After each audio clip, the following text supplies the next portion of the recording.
I'm Catherine Stevens. I'm a scholar at AEI, and I'm delighted that you've joined us for our webinar today, Virtual Teaching During COVID-19, a report from the front. I want to begin with a few facts on the current situation. As most people know, a huge number of children are still attending school remotely. According to the most recent estimates I've seen, there are about 30 million kids who are still online only. Another 11 million are in hybrid school, which is a combination of online and in person. The majority of those are in person only 1 or 2 days a week. And then 16 million kids who are attending school in person full time. Low income, Black, and Hispanic children in particular are overwhelmingly still attending remote or hybrid school. Roughly 4 out of 5 are online all or part-time. And there's a lot of evidence that this is having a hugely negative impact on children's learning. A large majority of parents believe their children are learning less in remote or hybrid school. And a recent survey of elementary school principals shows that most schools don't have the resources they need, they believe, next slide please, that they believe they need to address the large learning losses that are occurring.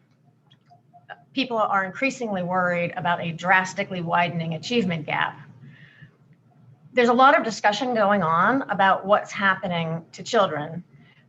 But the focus of today's webinar is to learn more about the experience and perspective of the hundreds of thousands of teachers who are currently teaching online.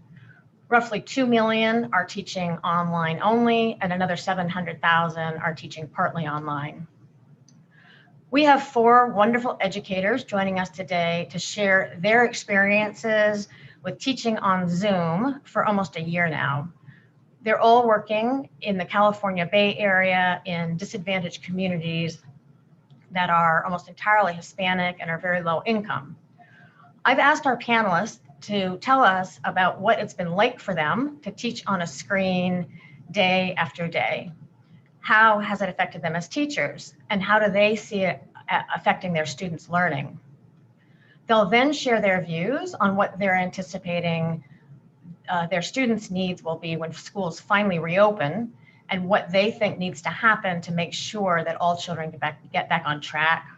So the 4 educators who are joining us today are 2 teachers, Stephen Chilono, an 8th grade teacher, and Margaret Goldberg, a 1st grade teacher, and 2 assistant principals, Lonnie Mednick, an assistant principal in a K through grade 8 school, and Jasmine Tao, an assistant principal in a K through grade 12 school.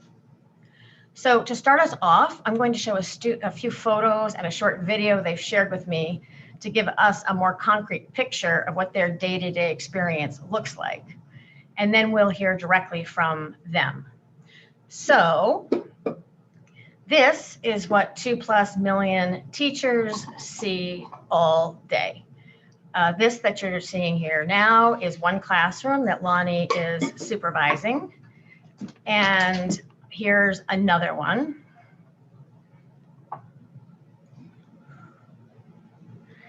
And these are a few photos of our panelists' current work setups. Here's Stephen's classroom. And another shot of Stephen's classroom. Here's Margaret's setup.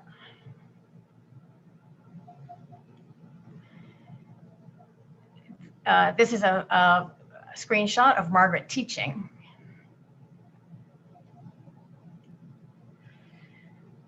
And Margaret's classroom rules.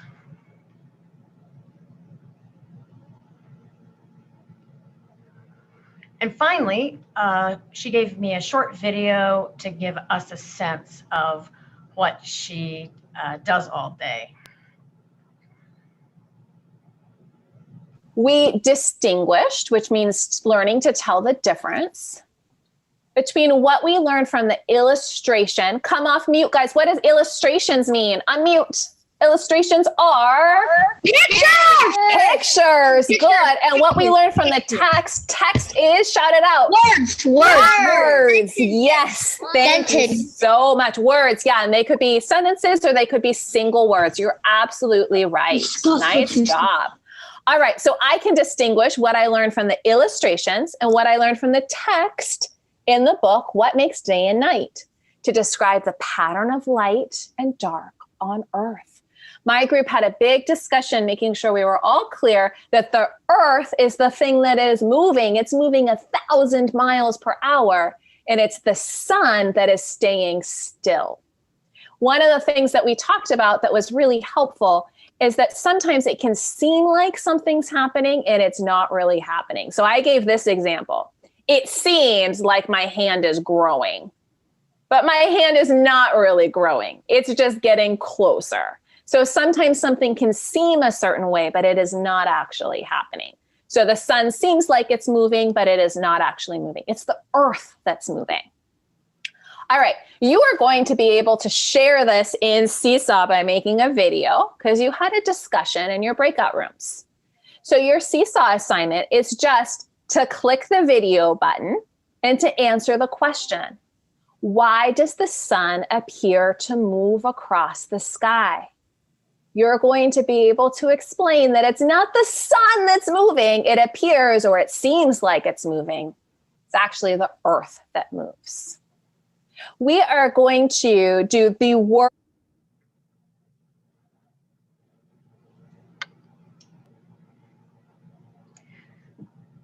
So that gives, I guess, a tiny snippet of an idea. Margaret, thank you so much for sharing that with us. So we're now going to turn to hearing from the four panelists. One of the conversations that I found myself having over the last several months with professional colleagues is what I think there's actually an official term for it called Zoom exhaustion. That people who are spending many hours a day in meetings, of course, with other grown-ups who are usually behaving fairly well, that it's just exhausting to be on a screen all day, every day, as a way of interacting with people. I would guess that would be something that you guys would be experiencing, but I'm curious to hear about what it's been like for you to be teaching on a screen, what it feels like to you, how it's been affecting your teaching, how it's affecting your engagement with your kids, and how you're seeing it affecting your students. So why don't we start with Margaret? Margaret, if you just want to speak for a few minutes to give us kind of an initial sense of what this has been like for you. I guess maybe 9 or 10 months you've been teaching online now. Is that right? So I started in August, and I think one of the things that happened was typical exhaustion. Like teaching is just tiring, and then you add Zoom on top of it, and it's extra exhausting. It's exhausting for the kids too. So I think one of the things that I started to notice was that I had all sorts of teaching strategies that work in person to try to correct student behavior or to give them feedback, like getting close to a kid or having a whispered conversation or just putting your hand on a child's shoulder to give them some encouragement. I can't do any of those things. Basically, all of my teaching has to be verbal, or maybe I can point to things on the screen, but I just feel like I'm cramped in some ways in my teaching style right now. And so the other thing that I think I'm experiencing, which is probably similar regardless of the age, is that I'm competing with a lot of distractions. So in a classroom, I have control of the setup. But when I'm teaching via Zoom, I can be trying to teach a child to read while she has her dog on her lap and she's feeding it bacon. I can be trying to have kids read something off of the screen, but they have something else in their hands, or there's a TV on, or there's other sounds that are in the space. And I think it's always a delicate balance of knowing like, when are things happening that I should actually ask them to stop doing or to fix so that they're able to focus on their learning? And when is that disrespectful because it is their home and I'm a guest in their home as a teacher via the computer? So I feel like it's always this kind of delicate balance of knowing what to say something about, how to say it, and how to make sure that they understand that my expectation is engagement, even though it's really hard for them right now. Stephen, does that sound like what it's like for you? Yeah, I would echo everything that Margaret said. And I think we've gotten to I think one of the things I've struggled with is, and they're in their home environment, they're on their computer, just convincing them that you are in fact in school. This is school. Oftentimes I'll have kids step away, and bless them, they're doing their best and they're helping out with the family, but they'll be like, I'm gonna go have breakfast now. I'm like, actually, if you could come back, I'm about to deliver a lesson. I don't know how I would handle this situation when I do know how I would have handled it at 13. And it wouldn't have been pretty. So, but it's just convincing them that this is school, this is real. We are not coming back anytime soon, unfortunately. And I think that's been one of the things I've been fighting since I've been doing this since March, is people thought we'd be coming back in August. People thought we'd be coming back in November. People thought we'd be coming back January 1st. And I think they were waiting for that date. Many of the students have thrived in this situation. That's another story. But many of them were waiting for that date to, okay, I'll turn it on then. Unfortunately, that date hasn't arrived. But again, I'd echo everything Margaret said, especially the idea of competing for their attention. I'm teaching in a world where screens are typically used for video games, for entertainment, for the age group that I work with. And as entertaining as I think I can be, think I am in person, on screen, it evidently doesn't translate. So that's been a real challenge for me. There's an article I was reading recently about the problems with remote learning. We'll put it in the comments. It's a really phenomenal article. Actually, I'll just say right now, if our audience is interested, it's by Alec McGinnis. It came out in September. It's called "The Students Left Behind by Remote Learning." It's an extraordinary article. Anyway, so he was talking to a teacher, and the teacher said, with the shift to remote instruction, he felt a loss of purpose. He said, all the gratifying, purpose-driven reward benefits of being a teacher were stripped.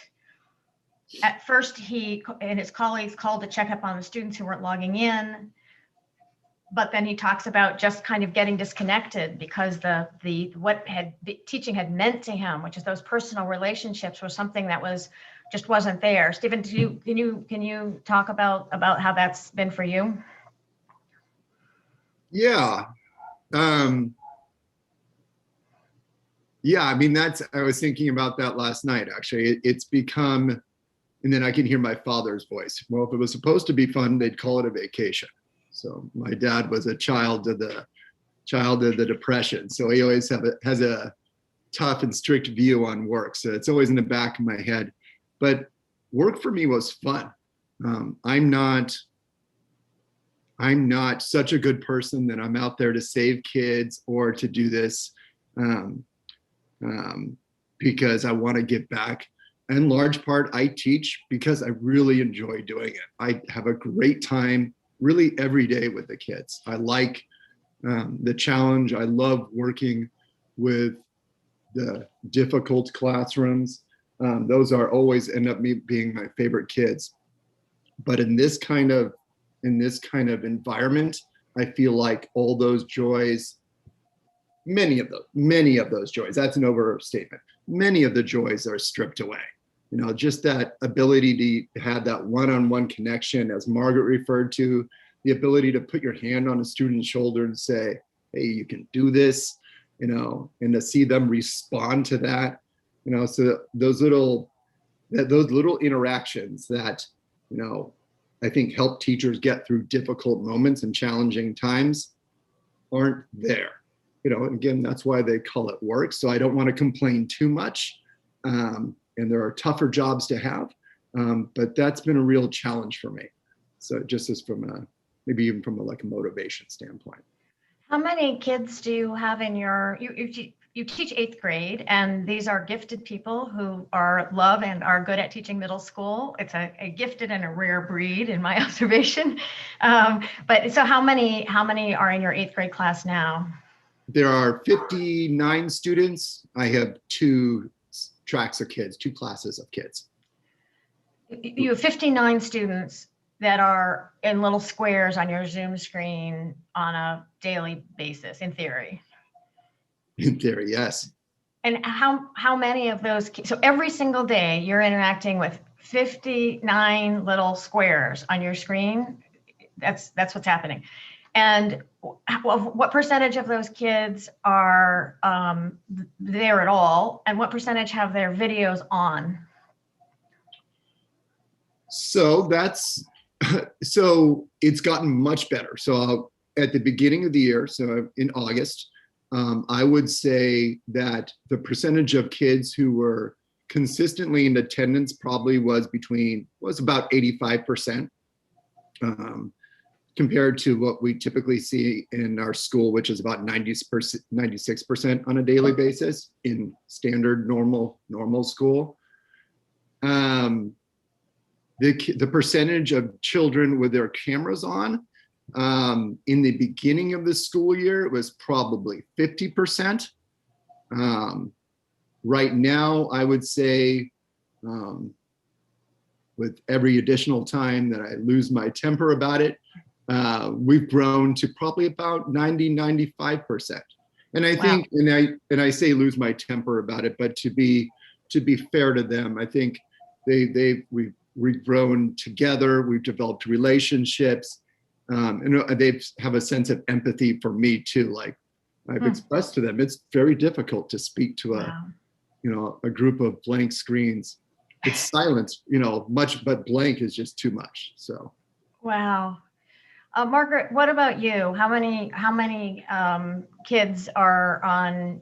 How many little children's squares do you deal with on a daily basis, and what percentage are showing up, and are there cameras on or not? So I have 25 kids in my class, and we have a variety of different sessions. So we have small group reading session, we have a whole class meeting, which is what you saw a little snippet of. We've got math. So there are some transitions, and with every transition, I'll lose some students, or some students will show up. So over the course of the day, I see almost every child. There may be 2 kids that are not super likely to come on a given day. But overall, I see them. I just don't see them for all the instruction that they need and deserve. So they may come to class meeting, and then we won't see them again for math, for example. When it comes to videos on and engaged, I've been really fortunate to have parents who are really supportive. I just send them a nonverbal message asking them to start their video, and they almost always do, or an adult will quickly type like, he'll have his video on soon, sorry about this. So I feel very grateful that the families are open to having that happen. I also feel like sometimes I hear middle school teachers talk about like, it's black boxes and it's so demoralizing. And I'm like, yeah, and seeing 6-year-olds and what they're doing is also a little demoralizing.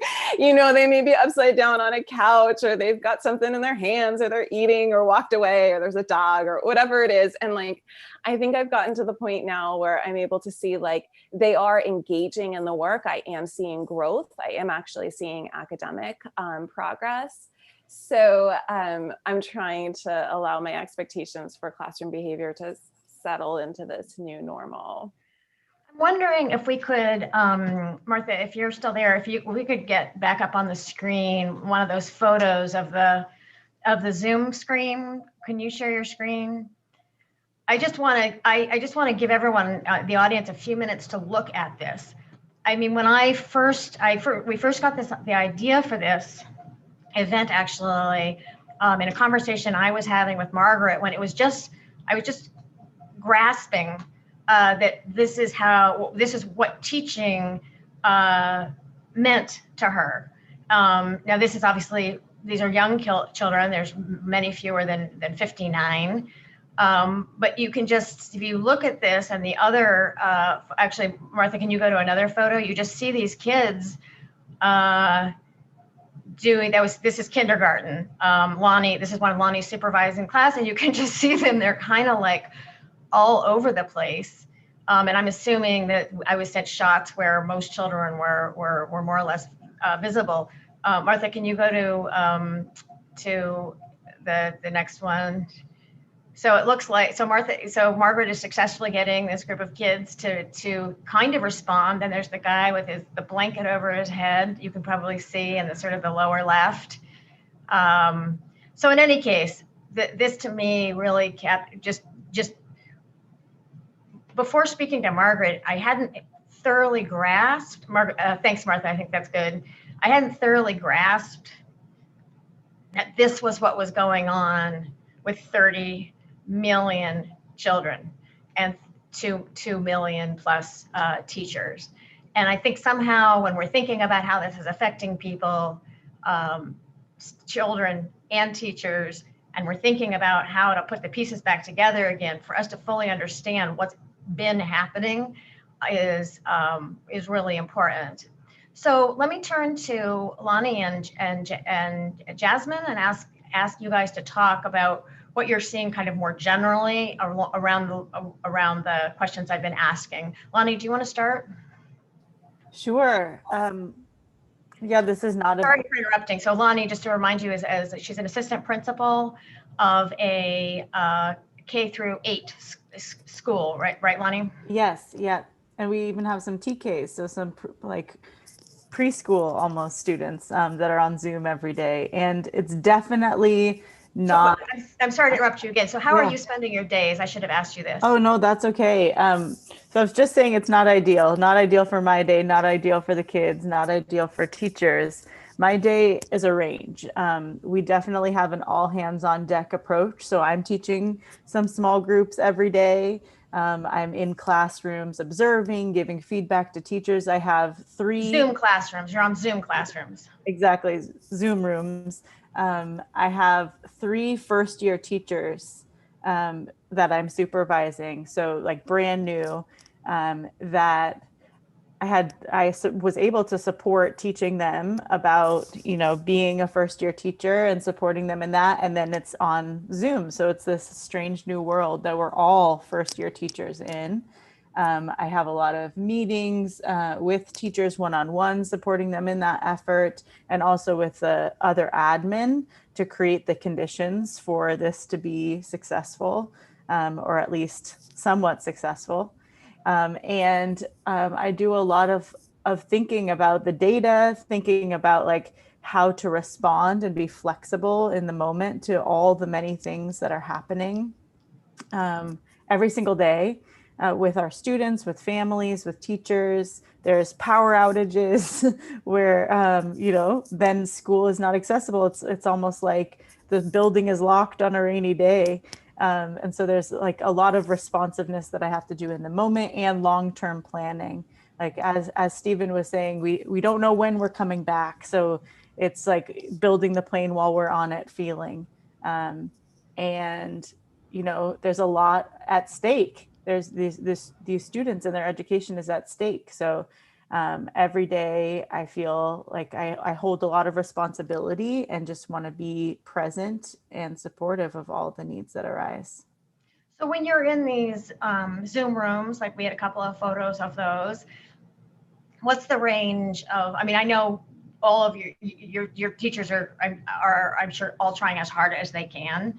And you're doing everything you can to support them. But my guess is there's a range in people's ability to kind of cope with the situation. What are you seeing in terms of that range when it's going pretty well, and then when it's not going well, what's happening? Yeah, transitioning to this world of instruction was definitely a steep learning curve in a lot of different ways. So there's the technology piece, and some of our brand new teachers are actually had that solid. They knew the technology better than some of our veteran teachers, right? And our veteran teachers, as Margaret was explaining, like we have so many tools in our toolkit that we can't use right now. So it's about like, what are new engagement strategies? How do we support our students getting access to the information and not feeling like, especially the younger kids, like just a passive purveyor of information? Like, this is not a TV show, you are in school.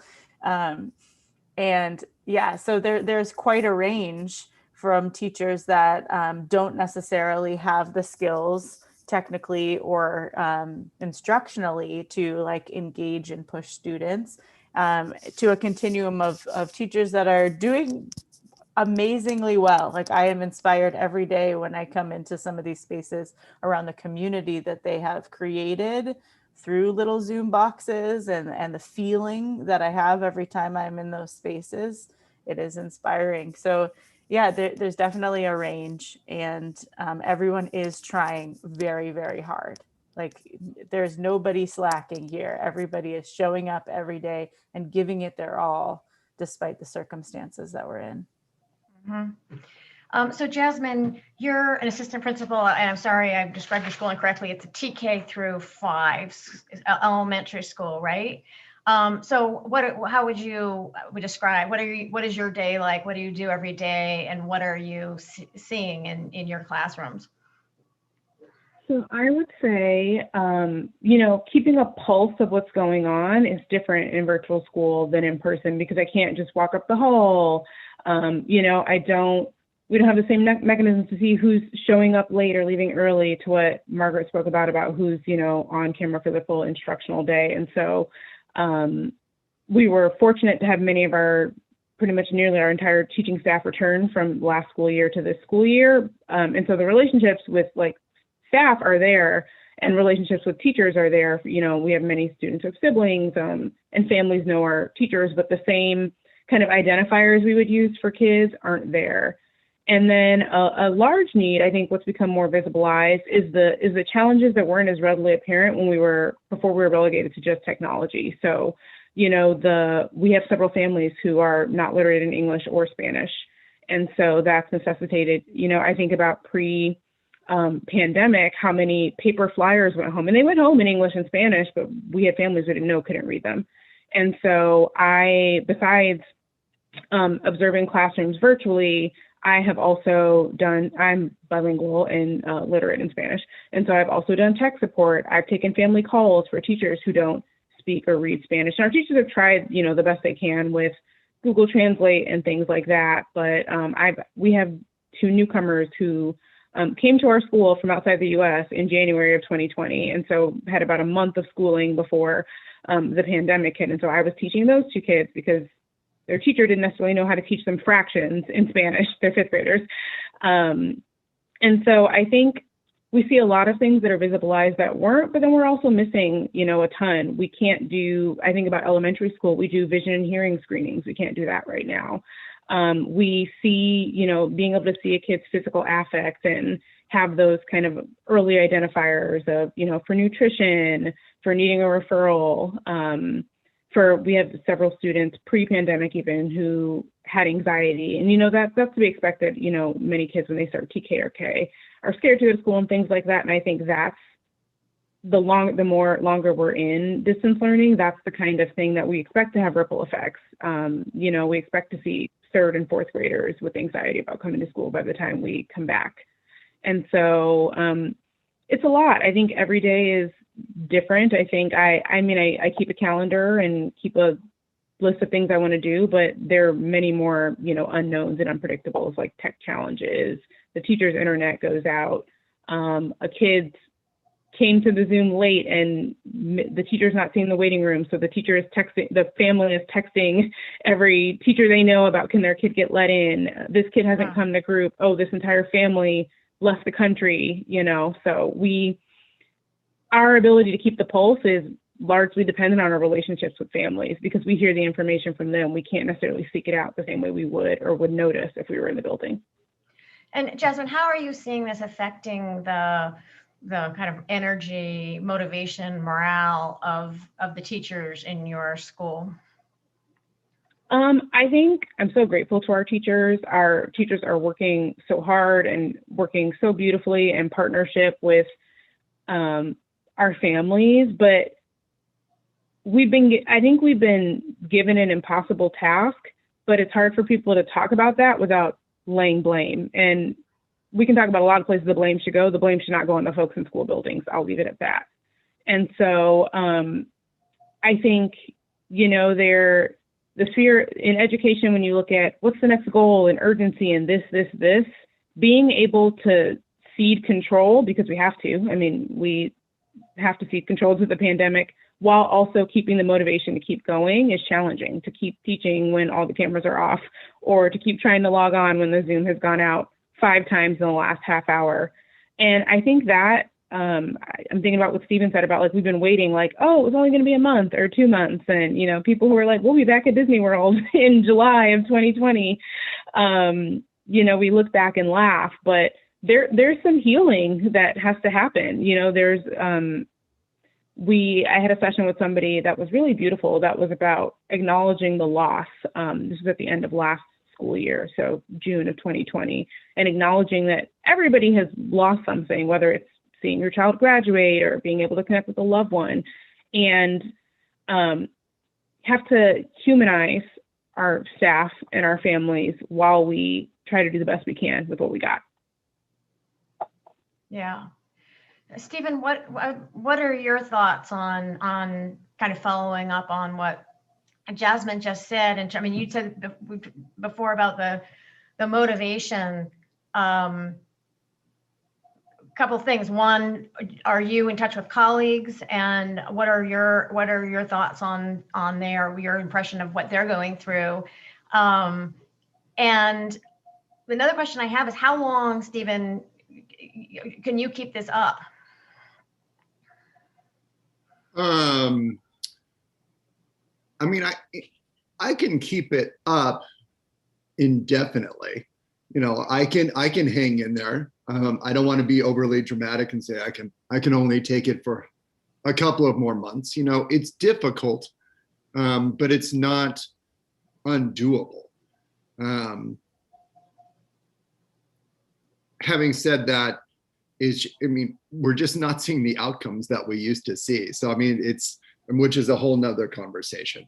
But although I think it's connected from a motivation, you spoke to motivation and how are my colleagues doing? I think we're all slowly but surely, or at least a certain segment of us like me, who are maybe struggling the most with tech and with the minutia of distance learning. I think it has impacted outcomes so much that it's affected our sense of efficacy. And for me, I think, and this has made me think about so much about why I teach, for me, that has been the biggest drain. The knowledge that I'm just not making the difference that I used to make. I'm proud to say that, because my kids are just absolutely amazing. We got exceptional results, relatively speaking, for the last several years. And I know those results won't be there. There's no getting around it. And so that has been difficult from a motivation standpoint. And I think my peers are feeling the same thing. I should add, I think there's a certain subset of teachers, younger teachers, some of the new teachers who have never known anything different, have adapted to the tech. I think they're some of our best teachers right now. So kudos to them. The tables have turned. And so they might have a different perspective on motivation. They may bring a little bit more to the table every day and might be able to sustain this a little bit longer, or at least sustain it happily. I guess it strikes me that the education of children is fundamentally about building human connections and trusting human connections.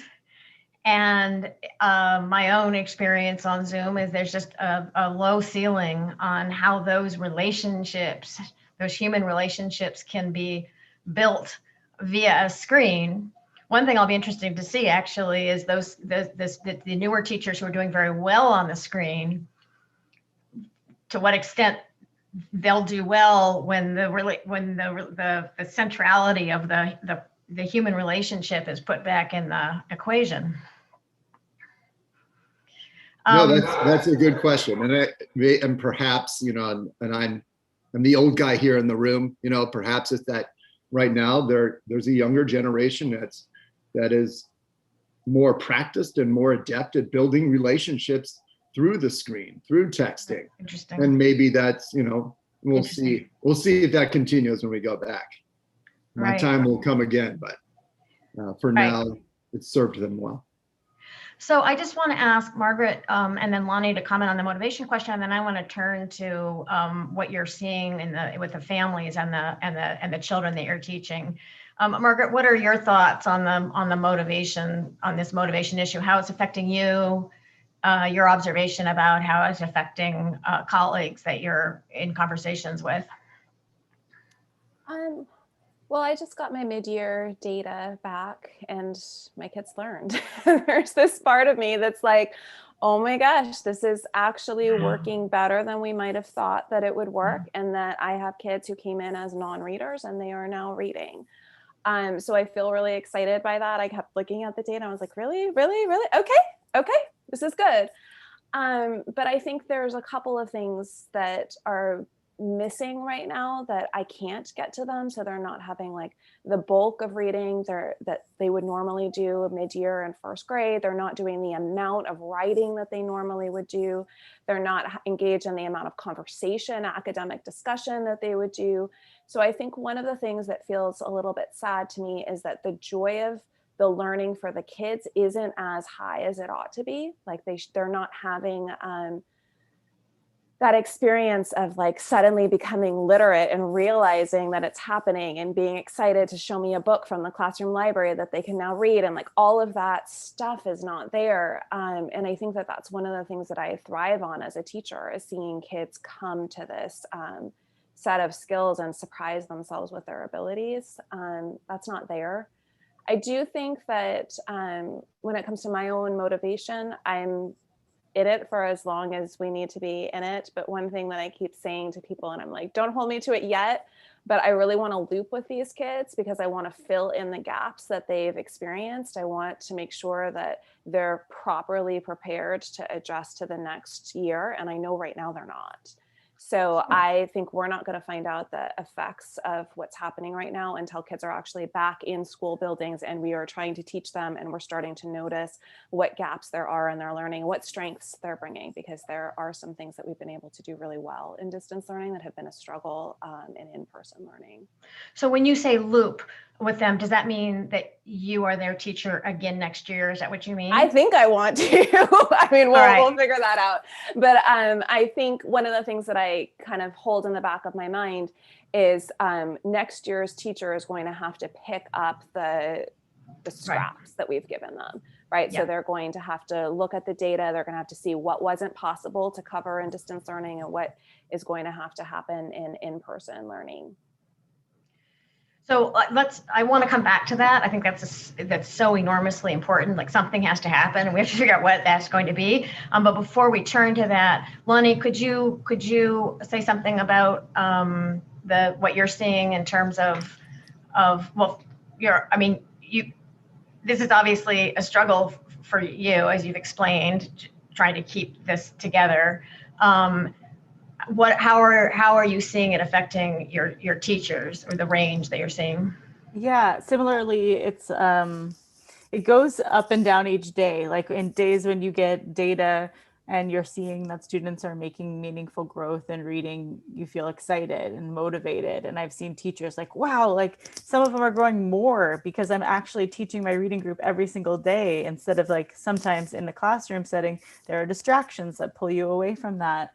I'm also seeing the deep motivation of the family relationships that have been built that are like profoundly stronger in many cases than past years because of this like window into their home and the need to have parents and families on our team. It's not just a teacher teaching this year, it's like a community effort. And so I totally get both for the academic piece that Margaret's sharing, like wanting to loop with their kids, but also the relationships. Even though we have so much less time with kids, that's something I've been thinking about a lot. Like our kindergarten kids are on a screen for about 2 hours total. They do some other things, but engaging with the teacher, it's a third at best of the time that they're usually with a teacher. So that time alone makes it difficult. But the relationships outweigh that sometimes with families. Teachers are constantly on the phone with parents or messaging through Parent Square, Dean's List, or all these other platforms that we're using to build a community of educators. So the motivation, I think, teachers generally as humans are pretty intrinsically motivated. Like we love our work in many ways and show up every day with that love and desire to support and to have fun with our kids, as Stephen was saying. We do it because we care, and teachers are bringing that same care every day despite the struggles. But yeah, it definitely goes in waves. There's many coaching sessions that feel like therapy sessions that I have where, like, you know, just like listening all ears to the many emotions that are happening. We're in a global pandemic. So I think that's probably the same with almost every profession, but we're holding a lot as educators. It's also striking me that you and Jasmine are both principals of elementary schools. And my guess is, I mean, Stephen, you're teaching middle school, which is my guess. Do you guys think that it's possible that this is harder? Is this harder in with older kids? Do you think with middle and high school kids? Are you getting that sense? Or with younger kids? What would you say is the differences and the challenges? Are you guys in conversations with? For anybody who wants to comment on this, are you in conversations with principals or teachers who are teaching older kids, and how does it seem like that's going? I'm curious. Yeah, I think. Yeah, so we have like a community of practice where all of our APs, deans, coaches, et cetera, come together to K-12, and I think it's mixed. And my brother-in-law is also a high school teacher that is back in, just started hybrid a week and a half ago. I think one challenge is the expectation isn't necessarily in secondary that the family communications are strong. It's kind of like you're older, you can handle your schoolwork, take care of your responsibilities. And so maybe the caseload of an upper grade teacher is not designed for you to be able to call your kids' families as often as we might in a elementary where you have somewhere in the 20 students. And so, like to what Stephen was speaking about, having cameras on hasn't really been an issue with us unless I think was what Margaret said, like there's something going on and they need to have the camera off this second, but it isn't an issue of like, no, I just don't want to, so I won't. The parent is still the authority or decision maker, and our kids are too young, except for exigent circumstances, they're too young to be left alone and unsupervised. And so I think there's benefits and drawbacks. I think it'd be really challenging to try to reach out to like an 11th grader whose parents I don't really know and haven't, I've said hello to at dismissal or something if I saw them, but haven't needed that relationship with, to now be like, your kid is failing all of their classes, would be really challenging. So as I've heard, the engagement piece has been harder in our network than it has been in secondary than it has been in elementary. Mm-hmm. So I've heard that there are classes where there's just pretty much no one's camera on. Like it's just like there's like blank boxes with the names. Is that something you guys have heard? Yeah, I mean, it's contagious. So like once one kid has figured out that that's possible, then everyone has figured it out. And so I think that once, just like classroom behavior is contagious, right? You can walk into a classroom and you can see things are all moving swimmingly well because that's the expectation. And then you can walk into another classroom and that's not the case. But I think one of the things that I hold on to, and I know it's really easy to be like longing for somebody else's situation. I think it is really hard in kindergarten and first grade because they don't know what school behavior means. Like when I was hearing Stephen say, like, you're in school right now, my kids actually don't know what that means. They were only in school for a few months, right? And so I remember talking with one of my students and he was like, yeah, when I was at my kindergarten school, there were chairs. And I was like, oh, and what's it like now? And he's like, now I have a computer teacher. And my heart just hurt. I was like, you don't have the memory of what you're trying to recreate in the home, right? Like, I think kids who are older may have some understanding, like, I should probably have a chair, I should probably have a desk, I should probably sit up, I should probably do, whether or not they do it is a different story. But my kids don't really have the memory of school. Right. Stephen, what are your thoughts? You're as a middle school teacher, I don't know if you're also speaking to other teachers teaching middle and high school kids. I speak with my own team. I don't have a lot of contact outside my network.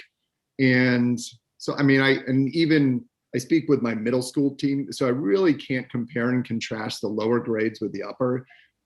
As with normal school, I suspect there's positives and deltas to each, and we all perceive it in our different ways. But I will add that, I think one of the challenges this year, and especially as distance learning continues, is that middle schoolers are learning the power of no. We had them for a little bit last year, but now they realize that, when you say, turn on your camera, they can say no. It truly is optional. When you're in your own classroom, and the teacher says, pay attention, it's a little less optional to pay attention, for the sociological reasons and pressures that go along with that. But when you're at home, it's a lot easier to just say no and mute yourself and turn off your camera. And so that's been an additional challenge. Mm-hmm. So turning to, well, I guess there's one other thing I wanted to ask you guys about, and that is something you've touched on, and that's engagement with the parents. Parents, people have talked about parents not necessarily even speaking English. Probably they're not all adept with technology. You guys have had to work with the parents to get the technology set up. Is that right? Any of you guys want to comment on that?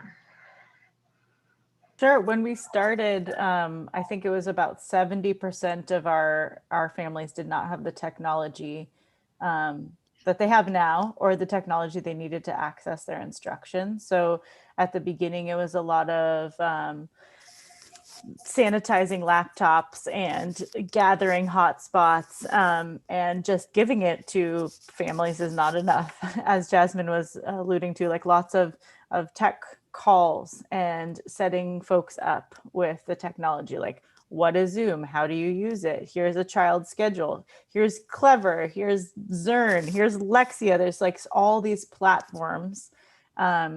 So it was a huge lift at the beginning to support our students even having access to the program that we have built, right? Or have like set up for our students.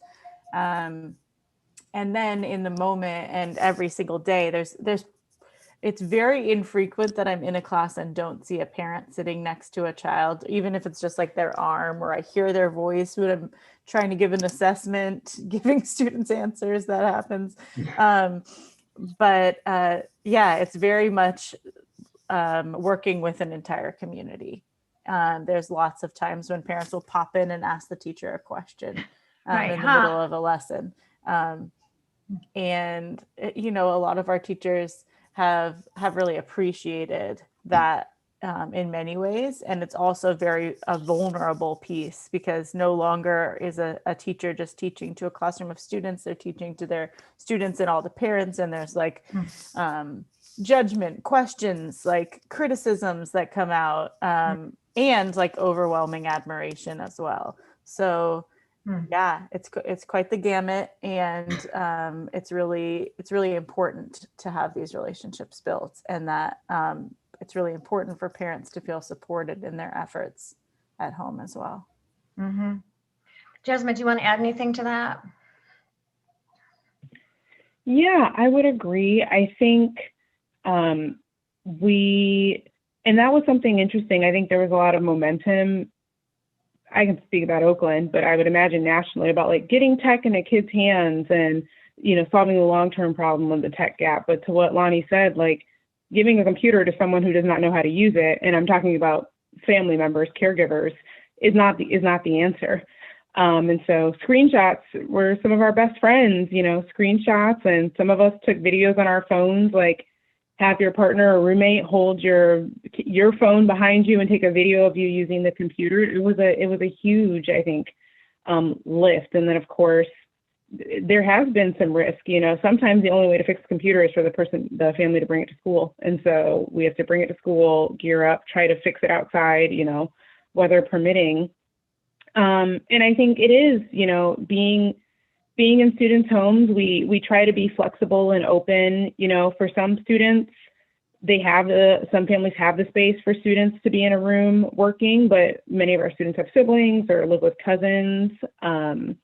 And then where do you go? And then there's a catch-22. There are some kids who they have their own room, they're in their room, but they're not doing what they're supposed to be doing in their own room. And so it's the balance of like, what does supportive supervision look like in this situation? And should they be on headphones? And I think keeping the line of communication open and not over-promising, I think has been really important, because I think we have some kids who come to virtual school every day. They're on Zoom every day and they're still struggling. They don't know all their letters, or they're struggling to retain. And so bringing that concern to the caregiver in a supportive way, not in a you have done something wrong, because that would set them up to say, well, you have done something wrong, because it's challenging. If we're tired being on Zoom, everybody imagine, how tired a 7-year-old is. And so I think keeping the lines of communication open and showing respect for, I understand, like if there's a lot of noise in the background, maybe that's where the kid has to be right now. Maybe it's noise in the background or they're not on Zoom. We have a student,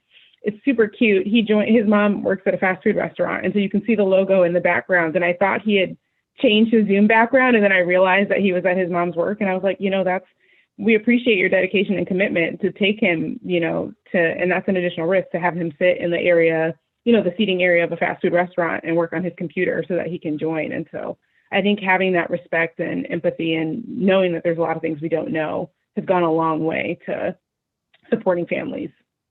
Wow.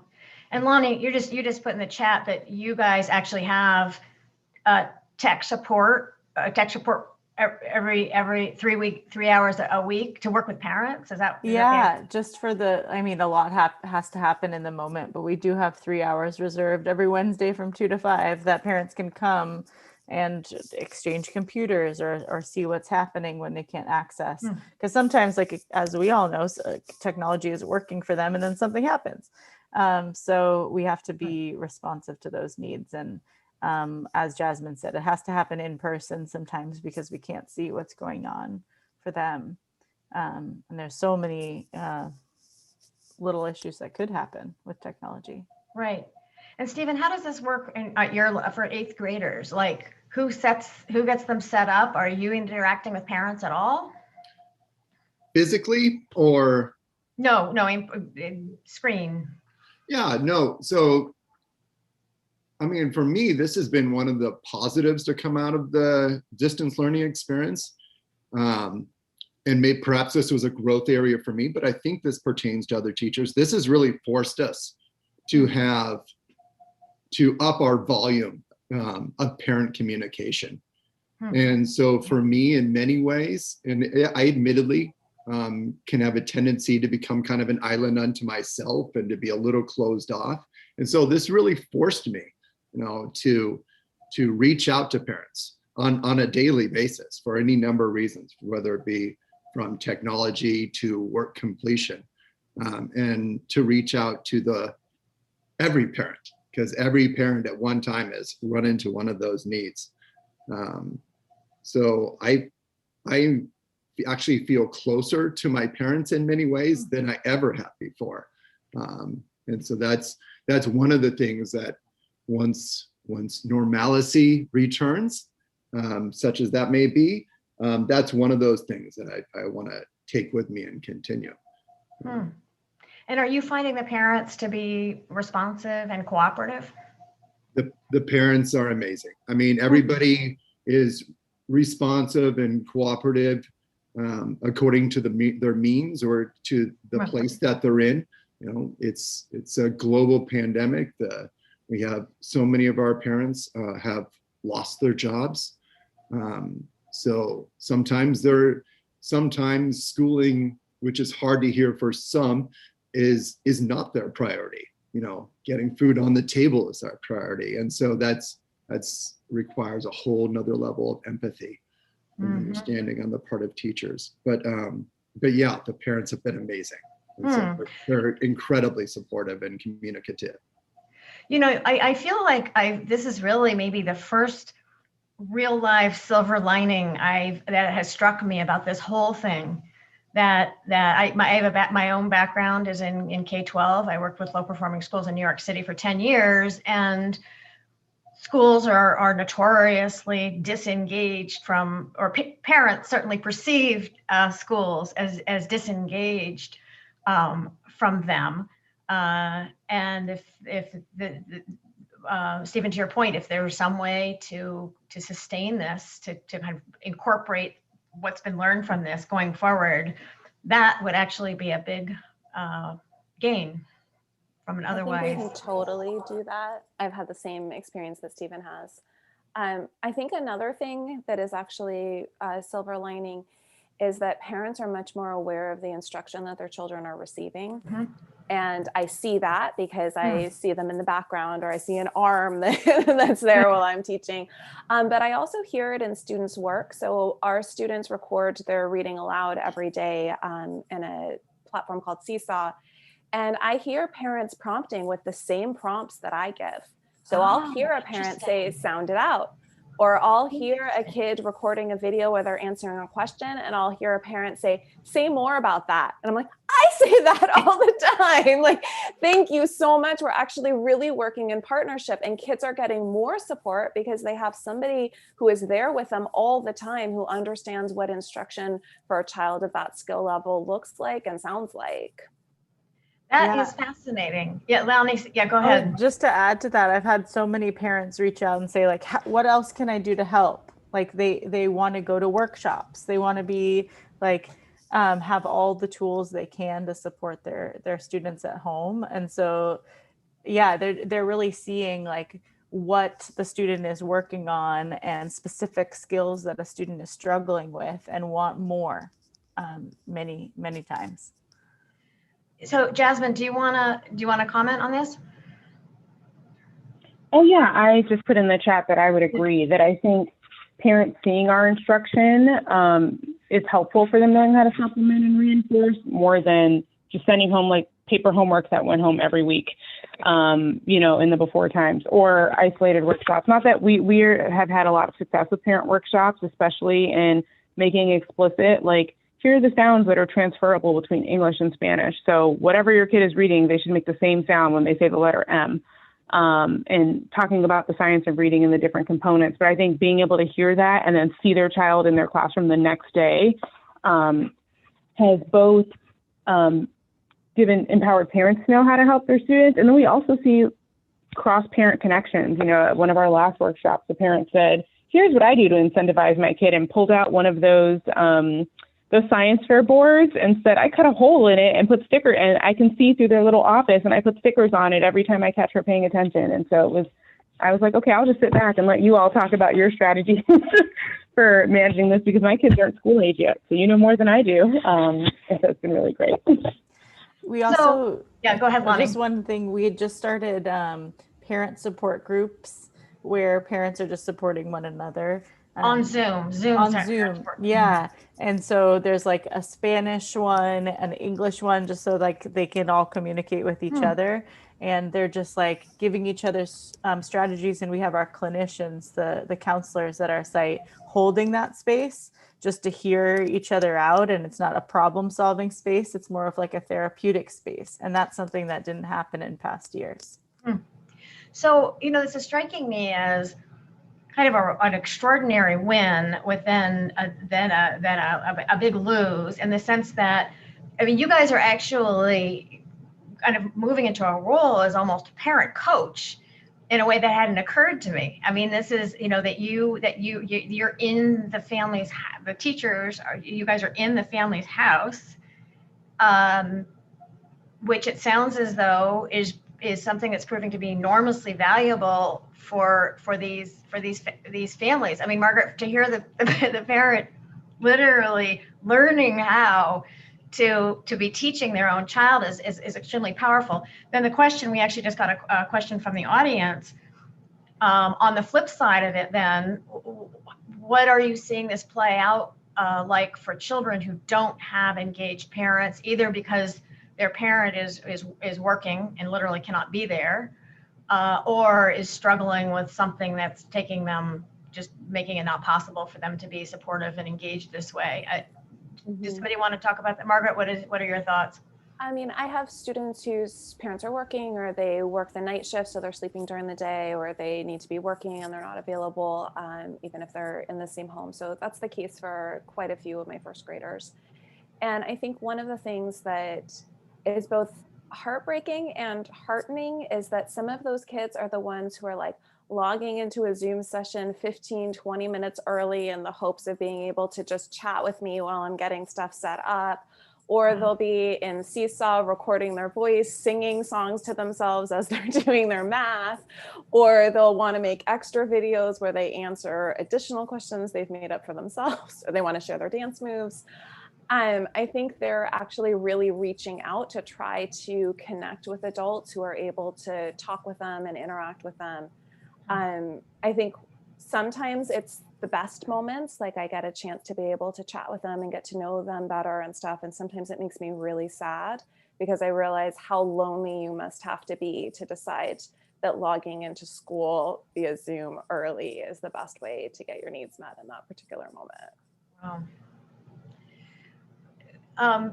Who else has thoughts on this? What are you seeing with kids? What's going on with kids who don't have enough parent support at home to be able to engage in the way we've been talking about? Stephen, what are you seeing with you? Sorry, Jasmine, did you want to say something? You want to start, Stephen? No, go ahead, Jasmine, please. I was going to say we definitely have some students in that situation, and to Margaret's point, it's largely the parent work schedule, or the child oftentimes needs supervision. That's not possible because, to Stephen's point, like I go to work and we eat, or I don't and we are evicted, And so we've tried to get creative about our solutions. One of the security features of Zoom is a waiting room. So having parents you can log them into their computer at 6 a.m. and they'll sit in the waiting room until class starts, and I'll say, hey, come over, we're getting started. We've tried to do asynchronous work. So for some students, we've put together Google slide decks that they could work on at any time, and put your answer here or put your answer here. And of course, that's limited. It's not the same as group instruction, but I've seen some kids who are really motivated by that because they're like, okay, when my dad gets home at 7 p.m., we'll work on it together. Teachers, if we know something's happening in advance, have recorded their Zoom sessions and sent them out. And then we've even made provisions, for families we do drive-through pickup or tech support or things so folks don't have to come in the building. And then we'll give them paper materials and say, work on this. So trying to stay in communication and be non-judgmental. I think in my school's case, many of the times when kids have kind of fallen off the radar is because someone in the family or the household has COVID. And so they have been worried about getting food. So we've done home deliveries of food. Our school is Title I, so kids are entitled to, breakfast and lunch. And then we got a grant, so we can provide dinner and breakfast and lunch for the adults in the home as well. And so staying non-judgmental and calling from a place of, hi, I'm checking up, rather than you haven't been on, you were in trouble, has gone so far to be able to know what's going on, especially when it's been COVID in the household or someone's been really ill and the family, of course, is scared. So, Stephen, what are your experiences been with the less engaged, more isolated kids who don't have that kind of support? It really has been, for me, I'll echo everything that Jasmine said. And then I would add, for me, it's been a case-by-case basis. So some students who, I think of a young lady named Margaret right now, And I know for a fact that she works by herself and takes care of her little sister, and she takes care of all her business. She completes every single assignment, and it's fantastic. And the quality is fantastic.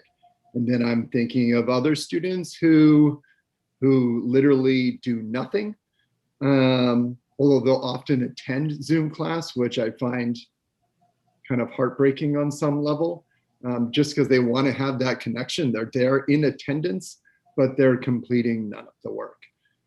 So it really ranges, so if the children, or if the child, forgive me, doesn't have that parent support, there's no one response. Some are continuing to flourish, some have really found themselves, and others have lost themselves. So that's, I think, a good transition to what I'm really eager to hear you guys' thoughts on. In our prep call for the event, I shared with you, we'd sent ahead of time, people here in Washington, D.C., I and others come up with what we think are really great ideas. And I am very eager for your thoughts on those or other ideas. So one of the things I sent you was an article that I wrote, which discussed, among other things, England is establishing a national tutoring program, which is both providing access to subsidized, like Kaplan or something like that, subsidized tutoring. So Lonnie, you or Jasmine, you guys as the principals would the administrators, you would decide what tutoring program you want to work with, and it's subsidized by the government. So you'd have a lot of it both in person and online. A lot of it I think is online. That's the one part of it. And then the other part of it are kind of like AmeriCorps, Peace Corps, like volunteers, in person tutors who are in the school available to work one-on-one, provide additional support to kids. So that's one idea. There's a really smart guy at the Fordham Institute, Mike Petrilli, who's been writing, I sent you a couple of his things. He's writing a lot on this question. A couple of the ideas he's been throwing out are, one is adding a additional grade, he's describing it 2.5, an additional grade for the elementary school kids. He's suggesting actually perhaps permanently that elementary school would benefit from having an additional year to get kids ready for middle school, or just to allow children to add an entire new year, have the kids do the whole year over again. So the question I have is, and so obviously you could just add on another year. So kids who are in 8th grade now are in 8th grade again, or kids who are in 1st grade now are in 1st grade again, but they could be with a different teacher, right? Or you could have a situation where your kids, Stephen, they're in 9th grade now, but they're still with you. Margaret, your kids are now in 2nd grade, but they're still with you. And then maybe a whole bunch of other ideas that I haven't thought of. So I'm kind of starting from those. Interested in your comments on those ideas and what else you think. Let's just assume that we're back in school and things are normal, functionally in the fall. What do you think has to happen to kind of recover this? I think one thing that's so neat about hearing those ideas is that there's any number of ways that we could try to fix this situation. I think one part of me keeps going to the response, well, we have to do it with the resources that we have. So I love the idea, for example, of adding in an extra grade or letting kids have a redo or whatever it is that needs to happen, but we still need to serve the same amount of kids that would need to be served in the following year. So that means that we need to have more credentialed teachers and they need to be highly skilled. And because staffing is already an issue, we already have vacancies in our district that are left unfilled. I can't imagine being able to get more people to be able to fill those roles. That said, I think that there's a lot of potential for people to be able to start helping who are not credentialed educators. So I'm really curious to hear what others think about the tutoring option.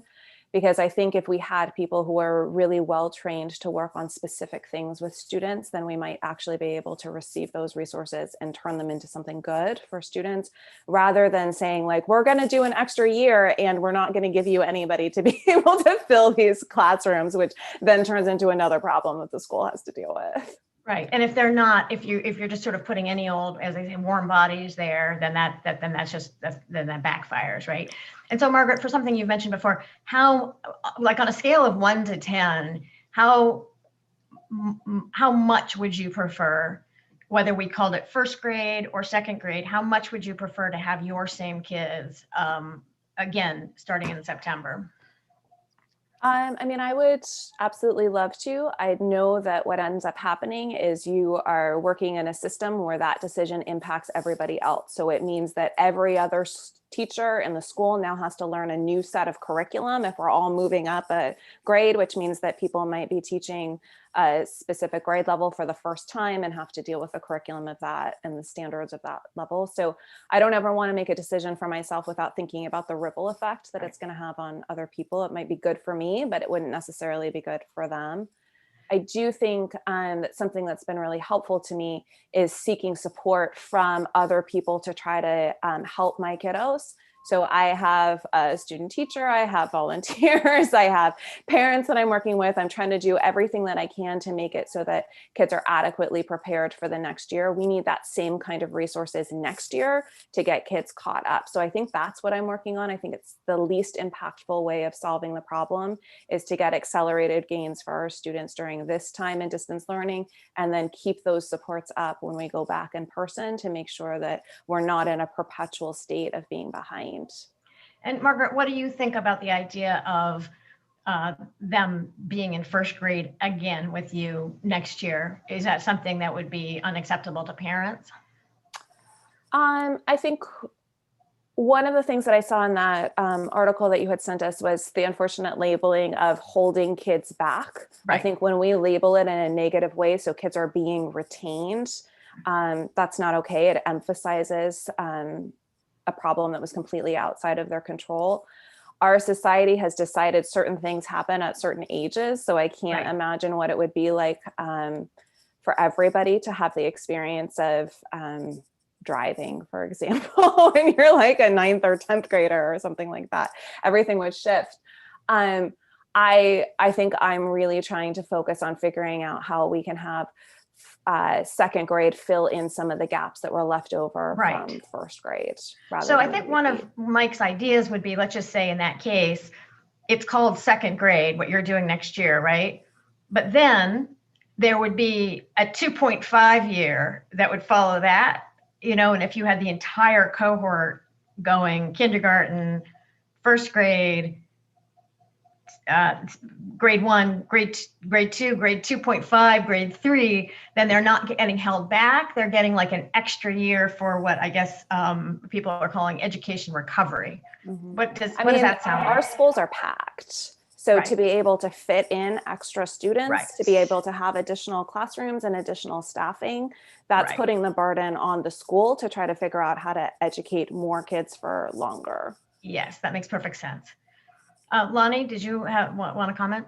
Sure. I think it's less about adding another year and more about just meeting all of our kids where they're at. And there are so many differentiation needs, and we could accelerate with more adults that are well-trained and supported with specific needs. So like really all hands on deck with like small math groups, small writing groups, small reading groups. It doesn't matter what grade the kids are, we want to meet them where they are. So like even multi-grade or multi-age blocks, if kids are met at the level or where they're at and then moved to get more and more proficiency, I see that really working. But the folks that do support, there's a lot of communication that's needed. There's a lot of training that's needed.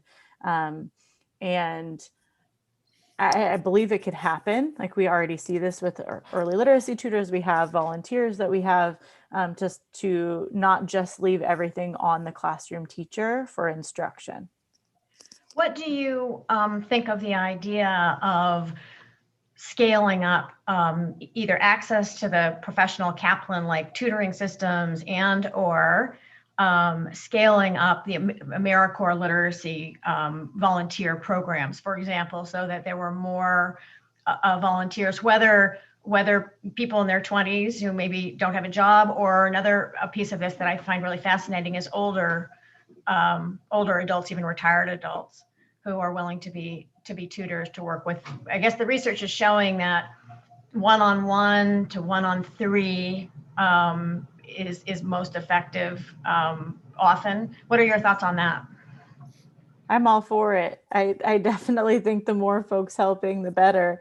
Yeah, and again, I just think that it will take a lot of communication and coordination to make sure that like no kids slip through the cracks, not any content slips through the cracks, but we could be really creative in how we're differentiating instruction.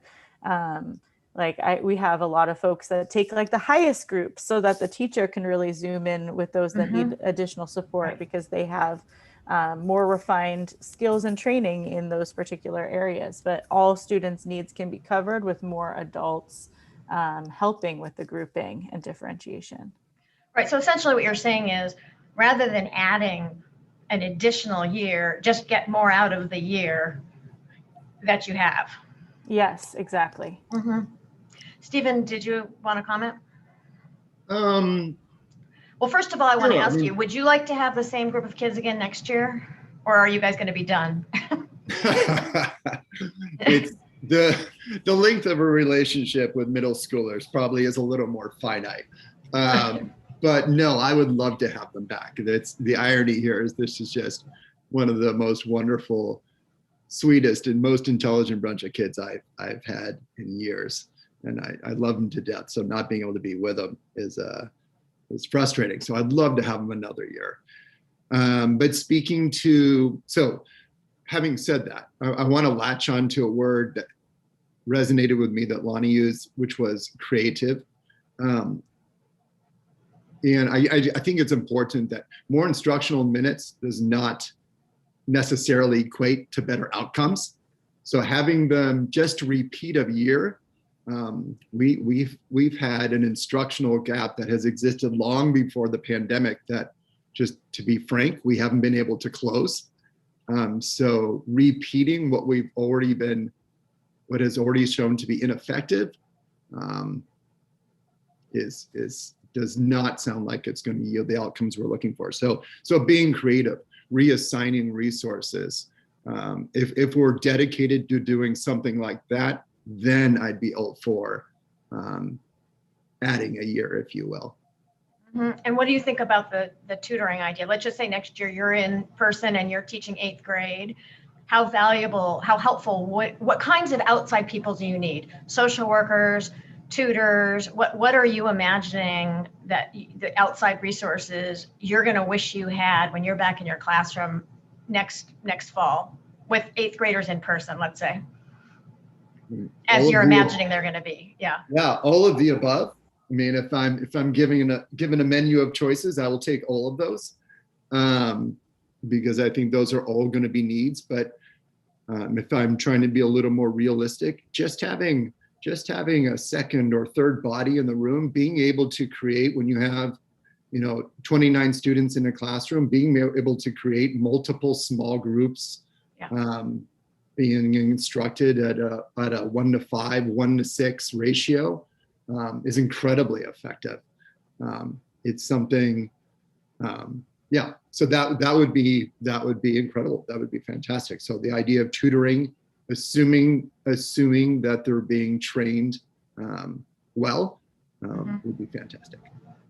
I am going to surprise myself by saying that my wish for next year is more Zoom. The reason for that is that I would love to be in person with my students, teaching them, and to have them have a person that they can read to. I think the easiest way to do that is via computer, so that they could actually read to someone and get feedback on their reading, or read their writing aloud to someone and show it, to be able to have that kind of engagement. I think one of the things that happens in in-person instruction that Stephen was referring to is that anytime you're pulling a small group, what are the other kids doing? And in the younger grades, they can't do that much independently. They really need to have somebody giving them feedback on the things that they're doing.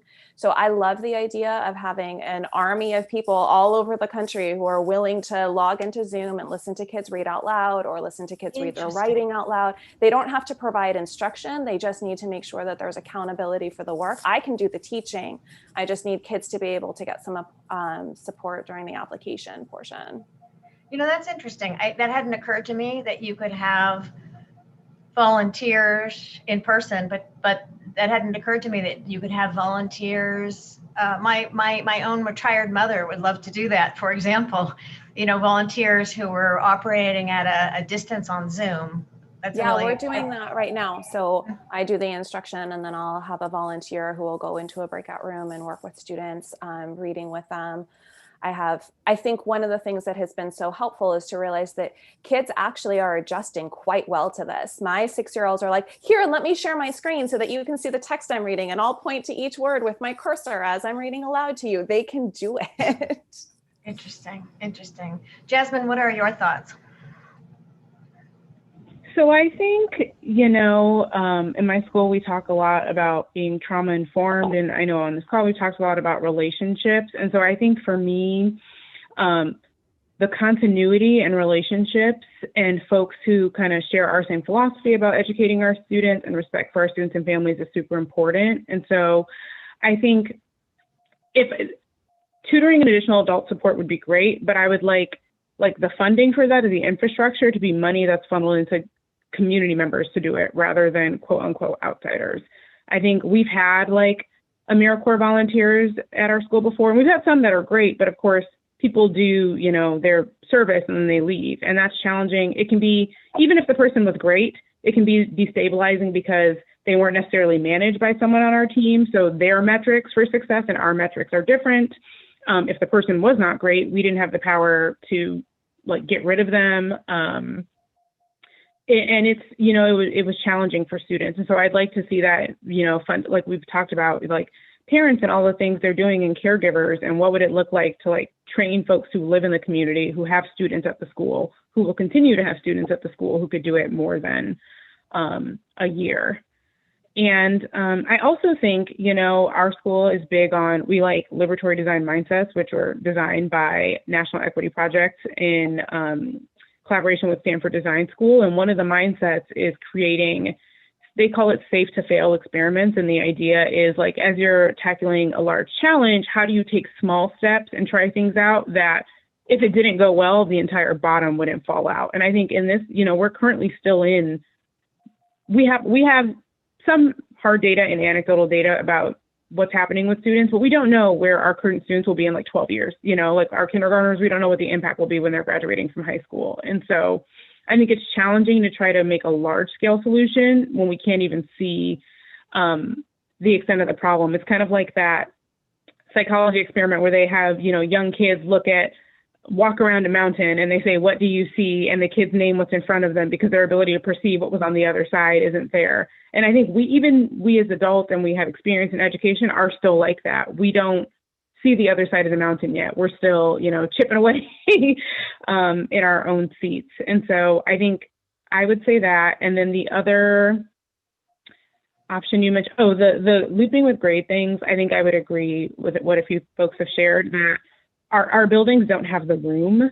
And I think my hunch is that more people will want to, you know, enroll their children in school because the nature of our nation is that school is, you know, free childcare, and that's what folks need to get back to work, to get back to jobs. And so I don't think, you know, we don't have the room to take in a new set of TK kindergartners, which would be 80 at our school. It'd be about 90 kids plus the other 420 we already have. We physically don't have the room.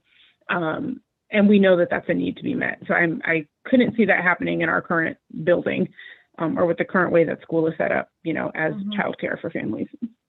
Yeah, and then there was just a comment from the audience, which I think echoes what a couple of you guys have said, which is if you're increasing the need for staff by adding additional grades or for any reason, but you aren't getting good people, you've really kind of cut your nose off to spite your face. Like you're not moving yourself or kids forward. And I think my work was with teachers. I ran a teaching apprenticeship program, and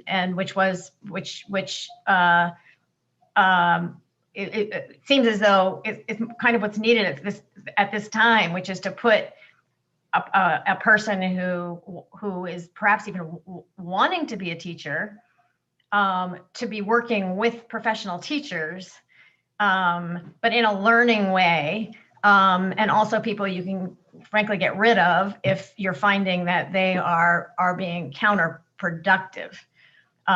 Because I can imagine that adding on people who you think are maybe even hurting kids more than they're helping will be an aggravating, not a positive factor. Is that right? So how do you, well, let me just say this. So we have 5 minutes left. Maybe you guys could each take a minute or so to just share kind of final thoughts, and what you're hoping that people are going to be keeping, the rest of the world, the outside school world, what you're hoping people are going to be able to keep in mind about what's coming, or what you're needing for the next several months. Who wants to start? Lonnie, do you want to start? Sure. What should we keep in mind? I think we just all need patience with one another in the process, and to continue doing what we're doing, in terms of like giving it our all, being open to being flexible and creative, as Stephen was highlighting, like there's different needs, and then being ready and willing to start the next year in an innovative way, doing things that we've never done before to best support students in acceleration and supporting them in the learning gaps that will be inevitable.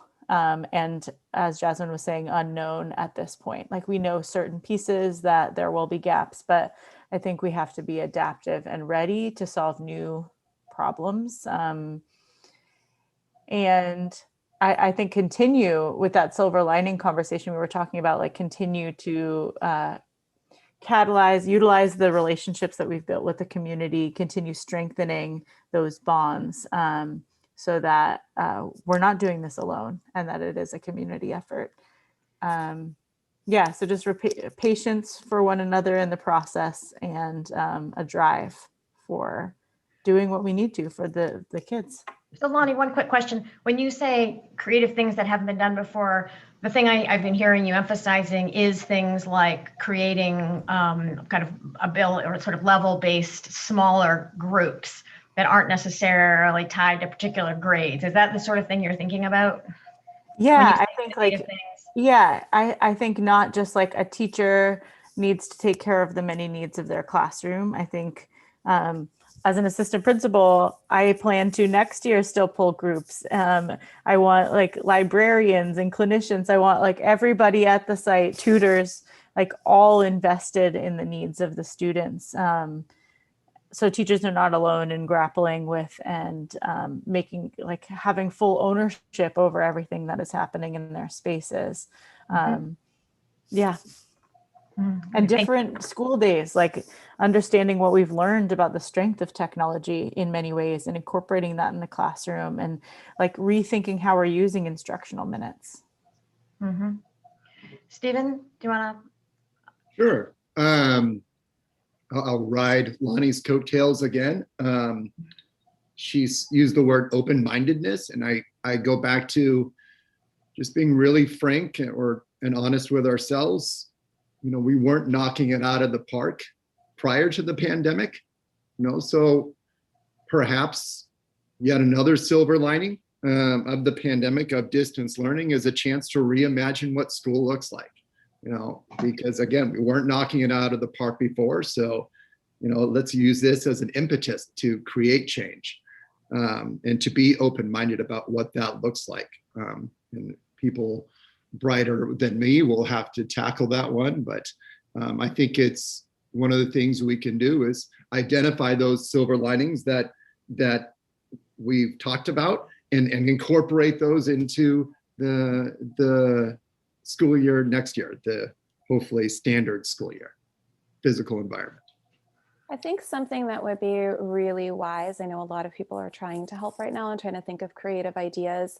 I think looking to the teachers, the principals that are actually making big changes for kids. So looking at starting of the year data and who is actually really moving kids reliably, and then asking those people what they need. Because it's very easy for us to come up with ideas and then to have people who have to implement be like, no, that doesn't work. We don't literally have the space in our buildings for this idea. But if you ask those people, well, what do you need? What do highly effective teachers and principals need? They will be able to come up with solutions that actually work in their context. Mm-hmm. Jasmine? Yeah, I'd say, the pandemic, I think we on this call probably knew, but we've kind of pulled the dirty laundry from under the bed, when it comes to the other factors related to poverty, related to economic blight in the community, related to food insecurity, and not sweeping those under the rug when we can go back in the building, I think will be super important. I think teachers, we are so fortunate to have so many educators that bring the energy and the passion, and we can't solve a hunger crisis in East Oakland. We can't solve, the economic blight that's brought about by the Walmart that closed down, that was a major employer. And so I think for folks outside of education, being willing to step up and see that that helping with that does help our kids be able to learn. And so not having it all funnel down to the folks in the school staff, I think it'll be really important to keep that dirty laundry out when we go back into the building to make, I love what Stephen said about reimagine schools, because the system, I've heard someone say the system is producing what it's designed. A system produces what it's designed to produce. And so our system is producing the inequalities because it's designed to produce those. Well, I want to thank you guys all very, very much. It has been a fascinating conversation, and I very much appreciate your time. You're all in California, so we started at 7 a.m. your time, and I believe you are all about to get on Zoom and teach. So thank you very, very much. And thanks very much to our audience for joining us.